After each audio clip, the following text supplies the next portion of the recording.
ಅರಸೀಕೆರೆ ಇವಾಗ ಹಾಸನ ಜಿಲ್ಲೆಯ ಚರ್ಚಾ ಕೇಂದ್ರವಾಗಿದೆ. ಇದ್ದಕ್ಕಿದ್ದಂಗೆ ಅರಸೀಕೆರೆ ಇಡೀ ಹಾಸನ ಜಿಲ್ಲೆಯ ಚರ್ಚಾ ಕೇಂದ್ರ ಆಗಿದ್ದು ಹೇಗೆ? ಅದಕ್ಕೆ ಕಾರಣ HD ರೇವಣ್ಣ. ಹಾಸನದ ಈ ಭಾಗದ ಒಳನರಸೀಪುರದಿಂದ ರೇವಣ್ಣನವರು ಆ ಭಾಗದ ಅರಸೀಕೆರೆಗೆ ಹೋಗಿ MLA ಸ್ಥಾನಕ್ಕೆ ಸ್ಪರ್ಧೆ ಮಾಡ್ತಾರೆ ಅನ್ನೋ ಸುದ್ದಿ ಮೊನ್ನೆಯಿಂದ ಹರಿದಾಡ್ತಾ ಇದೆ. ಅದು ಯಾವ ಮಟ್ಟಕ್ಕೆ ಹರಿದಾಡ್ತಾ ಇದೆ ಅಂತಂದರೆ, ಇನ್ನೇನು ರೇವಣ್ಣನವರು ಅರಸೀಕೆರೆ MLA ಆಗೇ ಬಿಟ್ರು ಅನ್ನೋ ಮಟ್ಟಕ್ಕೆ ಚರ್ಚೆ ಆಗ್ತಾ ಇದೆ. ಒಳನರಸೀಪುರದಿಂದ ಅರಸೀಕೆರೆಗೆ ಹೋಗಿ ಸ್ಪರ್ಧೆ ಮಾಡೋದು ರೇವಣ್ಣವರಿಗೆ ಅಷ್ಟು ಸುಲಭನಾ? ಹಾಗೇನಾದ್ರು ಆಯಿತು ಅಂತಂದರೆ ಶಿವಲಿಂಗೇಗೌಡರು ಅರಸೀಕೆರೆಯಿಂದ ಎಲ್ಲಿಗೆ ಹೋಗ್ತಾರೆ? ಶಿವಲಿಂಗೇಗೌಡರನ್ನ ಟಾರ್ಗೆಟ್ ಮಾಡೋದೇ ಮುಖ್ಯವಾದ ಅಂಶನ. ಹಾಗಾದರೆ ಒಳನರಸೀಪುರದಿಂದ ಯಾರು ಕಂಟೆಸ್ಟ್ ಮಾಡ್ತಾರೆ? ಶಿವಲಿಂಗೇಗೌಡರು ಏನಾದ್ರು ಒಳನರಸೀಪುರಕ್ಕೆ ಹೋಗಿ ಕಾಂಗ್ರೆಸ್ಸಿಂದ ಕಂಟೆಸ್ಟ್ ಮಾಡ್ತಾರಾ? ಈ ರೀತಿಯ ರೆಕ್ಕೆ ಪೊಕ್ಕುವೇ ಇಲ್ಲದ ಹಕ್ಕಿಗಳು ಜಿಲ್ಲೆ ತುಂಬ ಆಡಾಡ್ತಾ ಇದ್ದಾವೆ. ಅದಕ್ಕೆ ಒಂದು ಸ್ಪಷ್ಟನಾ ರೂಪದ ವರದಿ ಈ ವಿಡಿಯೋ. ಒಂದು, ಶಿವಲಿಂಗೇಗೌಡರು ಅರಸೀಕೆರೆ ಭಾಗದಲ್ಲಿ ಕಳೆದ 20-25 ವರ್ಷಗಳಿಂದ ತನ್ನ ಕರ್ಮಭೂಮಿಯನ್ನಾಗಿ ಕೆಲಸ ಮಾಡ್ತಾ ಇದ್ದಾರೆ. ಅದು ಯಾವ ಮಟ್ಟಕ್ಕೆ ಅಂತಂದರೆ, ಒಂದು ಸಣ್ಣ ಕೆಲಸದಿಂದ ಹಿಡಿದು ಅರಸೀಕೆರೆಯ ಭಾಳ ದೊಡ್ಡ ವಿಷಯವಾದಂಥ ಕೊಬ್ಬರಿ ವಿಚಾರದ ತನಕ ಕೂಡ ಅಸೆಂಬ್ಲಿಯಲ್ಲಿ ಗಟ್ಟಿಯಾದ ಧ್ವನಿಯಲ್ಲಿ ಮಾತಾಡ್ತಕ್ಕಂಥ ಅತಿ ವರ್ಣರಂಜಿತ ರಾಜಕಾರಣಿ ಈ ಶಿವಲಿಂಗೇಗೌಡರ ಬಗ್ಗೆ ಹಲವಾರು ಆರೋಪಗಳಿದ್ದಾವೆ.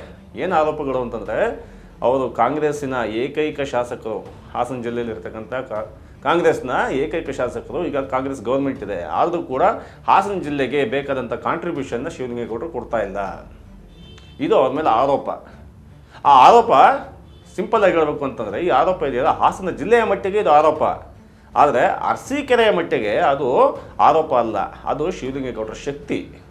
ಎಲ್ಲೇ ಆದರೂ ಕೂಡ ಇಡೀ ಹಾಸನಕ್ಕೆ ಹೋಗ್ಬೋದಾಯಿತು ಶಿವಲಿಂಗೇಗೌಡರು, ಆದರೂ ಕೂಡ ಅರಸೀಕೆರೆ ಬಿಟ್ಟು ಅಲ್ಲ ಆಡ್ತಾ ಇಲ್ಲ. ಇಲ್ಲಿಯ ವಿಷಯಗಳನ್ನೇ ನೋಡ್ತಾ ಇದ್ದಾರೆ. ಇಲ್ಲಿಯ ನಗರ ಪಾಲಿಕೆ, ಇಲ್ಲಿಯ ಸಮೀವುಲ್ಲಾ ಅವರು, ಇಲ್ಲಿಯ ಸಂತೋಷು, ಇಲ್ಲಿಯ ಕೊಬ್ಬರಿ, ಇಲ್ಲಿಯ ಜನಸಾಮಾನ್ಯರ ಸಮಸ್ಯೆಗಳು, ಇದನ್ನೇ ಗಮನದಲ್ಲಿಟ್ಕೊಂಡು ಇವತ್ತು ಕೂಡ ಶಿವಲಿಂಗೇಗೌಡರು MLA ಆಗಿ ಕೆಲಸ ಮಾಡ್ತಾ ಇದ್ದಾರೆ. ಅವರು ಮಂತ್ರಿ ಆಗಬೇಕು ಅನ್ನೋ ಕನಸಂತೂ ಇದ್ದೇ ಇದೆ, ಅದು ಬೇರೆ ವಿಚಾರ. ಆದರೆ ಒಬ್ಬ MLA ಆಗಿ ತುಂಬ ಗಟ್ಟಿ ಸ್ಥಾನವನ್ನು ಶಿವಲಿಂಗೇಗೌಡರು ಇವತ್ತು ಕೂಡ ಕಾಪಾಡ್ಕೊಂಡು ಬಂದಿದ್ದಾರೆ. ಇಂಥ ಸಮಯದಲ್ಲಿ ರೇವಣ್ಣನವರು ಹೋಗಿ ಒಳನರಸೀಪುರದಿಂದ ಅರಸೀಕೆರೆಗೆ ಹೋಗಿ ಕಂಟೆಸ್ಟ್ ಮಾಡೋದಂಥ ಈ ಚರ್ಚೆ ಇದೆಯಲ್ಲ, ಇದು ಭಾಳ ಅಬದ್ಧ ಮತ್ತು ಅಸಂಬದ್ಧ. ರಾಜಕೀಯ ಗೊತ್ತಿರ್ತಕ್ಕಂಥ ಯಾರಿಗಾದ್ರೂ ಕೂಡ ಇದು ಗೊತ್ತಾಗುತ್ತೆ. ಒಂದು ವೇಳೆ ಈ ವಿಷಯನ ಇಟ್ಕೊಂಡು ಮಾತಾಡೋದಾದರೆ, ರೇವಣ್ಣವರಿಗೆ ಯಾಕೆ ಈ ರೀತಿ ಒತ್ತಡ ಬರ್ತಾ ಇದೆ? ಯಾಕೆ ಅಂತಂದರೆ, JDSನಿಂದ ಶಿವಲಿಂಗೇಗೌಡರು ಕಾಲು ತೆಗೆದು ಆಚೆಗಡೆ ಇಟ್ಟರಲ್ಲ, ಕಾಂಗ್ರೆಸ್ಸಿಗೆ ಬಂದರಲ್ಲ, ಅದಾದ ನಂತರ ಅಲ್ಲಿ ಒಬ್ಬ ನಾಯಕ ಎಮರ್ಜ್ ಆದರು. ಯಾರು ಆ ನಾಯಕ? ಸಂತೋಷ್ ಲಿಂಗಾಯತ ಸಮುದಾಯದಿಂದ ಬಂದಂತಹ ಭಾಳ ಪ್ರಭಾವಿ ಮನುಷ್ಯ ಅಂತ ಅಲ್ಲಿ ಲೋಕಲಲ್ಲಿ ಮಾತುಕತೆ. ಆ ಸಂತೋಷ್ ಅವರು BJPಯಿಂದ ನಿಂತ್ಕೊಂಡು ಕಂಟೆಸ್ಟ್ ಮಾಡಬೇಕು ಅಂತಂದರು. ಆಮೇಲೆ ಮತ್ತೆ ಬೇರೆ ಪಕ್ಷಕ್ಕೆ ಹೋದರು. ಕೊನೆಗೆ ಅದೆಲ್ಲೂ ಆಗಲಿಲ್ಲ ಅಂತೇಳಿ ಕುಮಾರಸ್ವಾಮಿ ಅವ್ರ ಜೊತೆ ಕೂತು ಮಾತಾಡಿ, ನಾನು ಅರಸೀಕೆರೆ ನೆಕ್ಸ್ಟ್ ಬದಲ ಮಾಡ್ಕೊತೀನಿ, ಅಲ್ಲಿಂದ MLA ಆಗ್ತೀನಿ ಅಂತೇಳಿ ಕನಸು ಕಾಣ್ತಾ ಇರ್ತಕ್ಕಂಥ ಯುವಕ ಈ ಸಂತೋಷ್. ಈಗ ಏಕಕಾಲಕ್ಕೆ ಸಂತೋಷ್ಗೆ ಎರಡೂ ಕಡೆಯಿಂದಲೂ ಕೂಡ ಇಕ್ಕಟ್ಟು ಶುರುವಾಗಿದೆ. ಈಗ ಸಂತೋಷ್ ಏನು ಮಾಡ್ಬೇಕೀಗ? ರೇವಣ್ಣನವ್ರು ಬರ್ತಾರೆ ಅನ್ನೋ ಒಂದು ಕಡೆ, ಇನ್ನೊಂದು ಕಡೆ ಶಿವಲಿಂಗೇಗೌಡರನ್ನ ಎದುರಿಸಿ ಮತ್ತೆ ನಾನು ಗೆಲ್ಲದಂಗೆ ಅನ್ನೋದೊಂದು ಕಡೆ. ಅದರ ನಡುವೆ ಸಂಘಟನೆ ಮಾಡಬೇಕು, ಪಕ್ಷ ಕಟ್ಟಬೇಕು, ಅಭಿವೃದ್ಧಿ ಕೆಲಸಗಳ ಬಗ್ಗೆ ಮಾತಾಡಬೇಕು. ಸಂತೋಷದ್ದು ಈ ಇಕ್ಕಟ್ಟಿನ ಪರಿಸ್ಥಿತಿ ಈಗ. ಅದೇ ಇವಾಗ ಒಳನರಸೀಪುರದ ಕಡೆಗೆ ಬರೋದಾದರೆ, ಒಂದು ವೇಳೆ ರೇವಣ್ಣನವರ ಸ್ಪರ್ಧೆಯಲ್ಲಿ ಭಾಳ ಕಷ್ಟ ಇದೆ ಅಂತ ಯಾಕೆ ಅಂತಂದರೆ, ಕಳೆದ ಬಾರಿ ಅಸೆಂಬ್ಲಿ ಎಲೆಕ್ಷನ್ನಲ್ಲಿ ರೇವಣ್ಣನವರು ಗೆಲುವು ಸಾಧಿಸಿದ್ದು ಭಾಳ ಕಡಿಮೆ ಅಂತರದಲ್ಲಿ. ಈಗ MP ಆಗಿರ್ತಕ್ಕಂಥ ಶ್ರೇಯಸ್ ಪಟೇಲ್ ಅವರ ವಿರುದ್ಧ ಕೇವಲ 3-4 ಮತಗಳ ಅಂತರದಿಂದ ಗೆಲುವು ಸಾಧಿಸಿದ್ದು. ಒಂದು ವೇಳೆ ಏನಾದರೂ ಶ್ರೇಯಸ್ ಪಟೇಲ್ ಆ ಕಾಲದಲ್ಲೇ, ಅಂದರೆ ಕಳೆದ ಅಸೆಂಬ್ಲಿ ಎಲೆಕ್ಷನ್ನಲ್ಲೇ 1,500,000 ಮತಗಳನ್ನು ತಗೊಂಡಿದ್ದು ಸಾಕಾಗಿತ್ತು, ಶ್ರೇಯಸ್ ಪಟೇಲ್ MLA ಆಗಿರ್ತಿತ್ತು. ಆದರೆ ಹಾಗಾಗಲಿ ಅತಿ ಹತ್ತಿರಕ್ಕೆ ಬಂದು ಸೋತಿದ್ದು. ಆದರೆ ಮುಂದಿನ ದಿನಗಳಲ್ಲಿ ಕಾಂಗ್ರೆಸ್ಸು ಇನ್ನೂ ಗಟ್ಟಿ ಆಗ್ತಾನೆ ಹೋಗ್ತದೆ ಒಳನರಸೀಪುರ ಕ್ಷೇತ್ರದಲ್ಲಿ. ಹಾಗಾಗಿ ಈಗ ಒಳನರಸೀಪುರ ರೇವಣ್ಣನವರ ಹಿಡಿತದಲ್ಲಿ ಅಷ್ಟಾಗಿಲ್ಲ. ಆ ಕಾರಣಕ್ಕೋಸ್ಕರನೇ ಈಗ ರೇವಣ್ಣವರಿಗೆ ಒಂದಷ್ಟು ಫಜೀತಿ ಶುರುವಾಗಿದೆ. ನಾವು ಎಲ್ಲಿ ನಿಂತ್ಕೊಬೇಕು, ಏನು ಮಾಡಬೇಕು, ಯಾವ್ದು ನನ್ನ ಕ್ಷೇತ್ರ, ಒಂದ್ಸರಿ ನಾನು ಹಾಸನದಿಂದ ಸ್ಪರ್ಧೆ ಮಾಡ್ತೀನಿ ಅಂತ ಹೇಳಿಕೆ ಕೊಡ್ತಾರೆ. ಒಂದು ಕಡೆ ಎಲ್ಲೋ ನನಗೆ ಅರಸೀಕೆರೆಯಿಂದ ಒತ್ತಡ ಬರ್ತಾಯಿದೆ ಅಂತ ಹೇಳ್ತಾರೆ. ಆಮೇಲೆ ಇಡೀ ಜಿಲ್ಲೆಯಲ್ಲಿ ನಾನು ನಿಲ್ಬೇಕಾದ್ರೆ ನಿಂತು ಗೆಲ್ಲಬಲ್ಲೆ, ಏನೋ ಮಾಡಬಲ್ಲೆ ಅನ್ನೋ ರೀತಿ ಮಾತಾಡ್ತಾರೆ.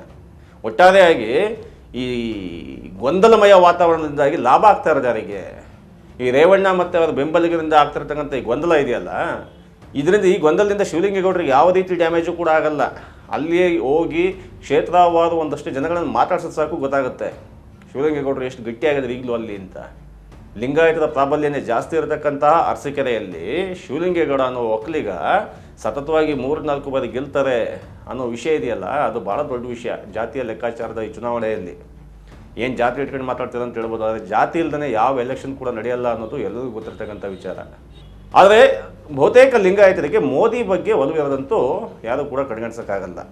ಇಲ್ಲಿ ರಾಜ್ಯದ ಮಟ್ಟಿಗೆ ಯಡಿಯೂರಪ್ಪನವರ ಮೂಲೆಗೆ ಗುಂಪಾದ ನಂತರದಲ್ಲಿ BJP ಕೂಡ ಸೋದತ್ತು. ಆ ಕಾರಣಕ್ಕೋಸ್ಕರನೇ ಅರಸೀಕೆರೆಯಲ್ಲಿ ಮೊದಲಿಂದನೂ ಕೂಡ ಅರಸೀಕೆರೆಯಲ್ಲಿ BJP ಯಾರೋ ಇಬ್ಬರೋ ಶಾಸಕರಾಗಿದ್ದರು. ಆದರೆ ಆ ನಂತರ ಶಿವಲಿಂಗೇಗೌಡರದೇ ಭದ್ರವಾದ ಬುನಾದಿ. ಈಗ ಒಳನರಸೀಪುರದ ವಿಚಾರಕ್ಕೆ ಬರೋದಾದರೆ, ಒಳನರಸೀಪುರದಲ್ಲಿ ಏನಾಗ್ತದೆ, ಶ್ರೇಯಸ್ ಪಟೇಲ್ ಅವರ ತಾಯಿ ಅನುಪಮ ಅಂದರೆ ಪುಟ್ಸ್ವಾಮಿ ಗೌಡರ ಸೊಸೆ, ಅವರು ಇವಾಗ ಎಲೆಕ್ಷನ್ ನಿಲ್ಲಬೇಕು, ಒಂದ್ಸರಿ ನಿಂತಿದ್ರು, ಸೋತರು. ಆದರೆ ಈ ಬಾರಿ ಮತ್ತೆ ಕಂಟೆಸ್ಟ್ ಮಾಡ್ತಾರೆ, ಅದರಲ್ಲಿ ಯಾವ ಅನುಮಾನ ಕೂಡ ಇಲ್ಲ. ಯಾಕೆಂದರೆ ಒಳನರಸೀಪುರವನ್ನು ಆ ರೀತಿ ರೆಡಿ ಮಾಡ್ಕೊತಾ ಕೂತಿದ್ದಾರೆ. ಈಗ ಒಳನರಸೀಪುರದಲ್ಲಿ ಒಂದು ಅನಿವಾರ್ಯವಾಗಿ ಒಳನರಸೀಪುರದಿಂದ ದೂರ ಇರತಕ್ಕಂಥ ವಾತಾವರಣ ರೇವಣ್ಣನವರ ಕುಟುಂಬಕ್ಕೆ ಒದಗಿ ಬಂತು. ಅದು ಪ್ರಜ್ವಲ್ ಅವರ ಕಾರಣಕ್ಕೆ ಮತ್ತು ಬೇರೆ ಬೇರೆ ಕಾರಣಗಳಿಗೋಸ್ಕರ ಒಳನರಸೀಪುರದಲ್ಲಿ ಕೂತ್ಕೊಂಡು ಸಂಘಟಿತವಾಗಿ ಕೆಲಸ ಮಾಡೋಕ್ಕಾಗಲಿಲ್ಲ. ನಾವು ಹೇಳಿದ್ದೇ ನಡೆಯುತ್ತೆ ಅನ್ನೋ ಒಂದು ಅಂದಾಜು ದರ್ಬಾರ್ ಬೇರೆ ಕೂಡ ಇತ್ತು ಒಳನರಸೀಪುರದಲ್ಲಿ ದೇವೇಗೌಡರ ಕುಟುಂಬ, ಅದರಲ್ಲೂ ಕೂಡ ರೇವಣ್ಣನವರ ಕುಟುಂಬದವ್ರದ್ದು ಬಿಟ್ಟು ಬೇರೆಯವ್ರದ್ದೊಂದು ಒಂದೇ ಒಂದು ಫ್ಲೆಕ್ಸ್ ಕೂಡ ಆಗುವಂಥ ವಾತಾವರಣ ಇತ್ತಿಲ್ಲ. ಈಗ ಹೋಗಿ ಒಳನರಸೀಪುರಕ್ಕೆ ಹೋಗಿ ನೋಡಿ ಬನ್ನಿ. ಒಳನರಸೀಪುರದಲ್ಲಿ ರೇವಣ್ಣನವರ ಫ್ಲೆಕ್ಸ್ ಎಷ್ಟಿದೆಯೋ, ಭವಾನಿ ರೇವಣ್ಣನವರ ಫ್ಲೆಕ್ಸ್ ಎಷ್ಟಿದೆಯೋ, ಸೂರಜ್ ರೇವಣ್ಣನವರಷ್ಟು ಫ್ಲೆಕ್ಸ್ ಇದೆಯೋ, ಅದಕ್ಕಿಂತ ಹೆಚ್ಚು ಫ್ಲೆಕ್ಸ್ಗಳೀಗ ಶ್ರೇಯಸ್ ಪಟೇಲ್ ಮತ್ತು ಅವರ ತಾಯಿ ಅನುಪಮ ಅವರದಿದೆ. ಇಷ್ಟೇ ಸಾಕು ಒಳನರಸೀಪುರದಲ್ಲಿ ಯಾವ ರೀತಿ ವಾತಾವರಣ ಇದೆ ಅಂತ ತಿಳ್ಕೊಳ್ಳೋದಕ್ಕೆ. ಹೀಗಿರುವಾಗ ತನ್ನ ಕ್ಷೇತ್ರವನ್ನು ಇನ್ನೂ ಒಂದೂವರೆ ವರ್ಷ 2 ವರ್ಷ ಇದೆ ಎಲೆಕ್ಷನ್ನು, ಹೋಗಿ ಒಳನರಸೀಪುರನ ಗಟ್ಟಿ ಮಾಡ್ಕೊಂಡು ಸೋಲ್ದಂಗೆ 94ರಿಂದ ಗೆಲ್ತಾ ಬಂದಿದ್ದೀನಿ. 94ರಿಂದ 2026ನೇ ಇಸ್ವಿವರೆಗೂ ಕೂಡ ನಾನು ಶಾಸಕನ ಕೆಲಸ ಮಾಡ್ತಿದ್ದೀನಿ. ಅದೊಂದು ಕ್ಷೇತ್ರ ಕೈಬಿಡಬಾರ್ದು, ಆ ಕಡೆಗೆ ಕಾನ್ಸಂಟ್ರೇಟ್ ಮಾಡಬೇಕು ಅನ್ನೋ ಒಂದು ವಿಚಾರವನ್ನು ರೇವಣ್ಣವ್ರು ಗಮನದಲ್ಲಿ ಇಟ್ಕೊಂಡು ಕೆಲಸ ಮಾಡಲಿಲ್ಲ ಅಂತಂದರೆ ಅವರಿಗೆ ಈ ಕಡೆ ಒಳನರಸೀಪುರ ಕೂಡ ಉಳಿಯಲ್ಲ, ಆ ಕಡೆ ಅರಸೀಕೆರೆ ಕೂಡ ಉಳಿಯಲ್ಲ. ಮಧ್ಯದಲ್ಲಿ ಹಾಸನದಲ್ಲಿ ಕೂತು IBಲಿ ಅವರು ವಾದಕ್ಕೊಂದು ಪ್ರೆಸ್ ಮೀಟ್ ಮಾಡ್ತಾ ಕೂತ್ಕೊಬೋದು.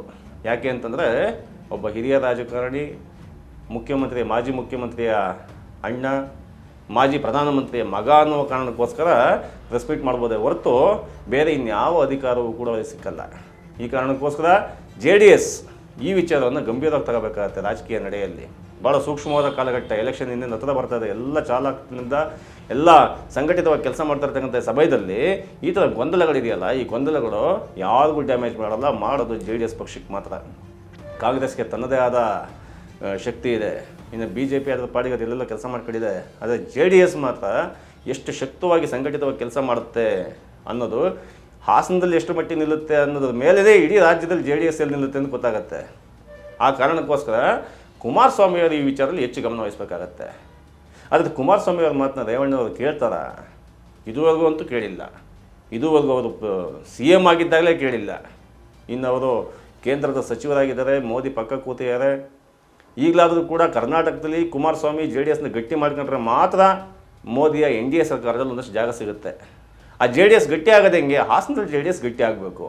ಆ JDS ಗಟ್ಟಿ ಆಗಬೇಕು ಅನ್ನೋದಾದರೆ ಕುಮಾರಸ್ವಾಮಿಯವರು ತಮ್ಮ ಸಂಬಂಧವನ್ನು ಅಣ್ಣ, ತಮ್ಮ, ಅಕ್ಕ, ತಂಗಿ ಅನ್ನೋ ಈ ಸಂಬಂಧಗಳ ಕುಟುಂಬ ರಾಜಕಾರಣದ ಹೊರತಾಗಿಯೂ ಕೂಡ ಒಂದು ರಾಜಕೀಯ ಪಕ್ಷವಾಗಿ ಯಾವ ರೀತಿ ನಿಲುವು ಕೈಗೊಳ್ಳಬೇಕು ಅನ್ನೋದನ್ನು ಈ 24 ತಾರೀಕು ಅದೇನೋ ಸಮಾವೇಶ ಮಾಡ್ತಾರಂತೆ JDSದು, ಆ ಸಮಾವೇಶದಲ್ಲಿ ನಿರ್ಧಾರ ಆಗುತ್ತೆ ಅಲ್ವ ಅನ್ನೋದನ್ನು ಕಾದು ನೋಡೋಣಂತೆ. ಧನ್ಯವಾದಗಳು.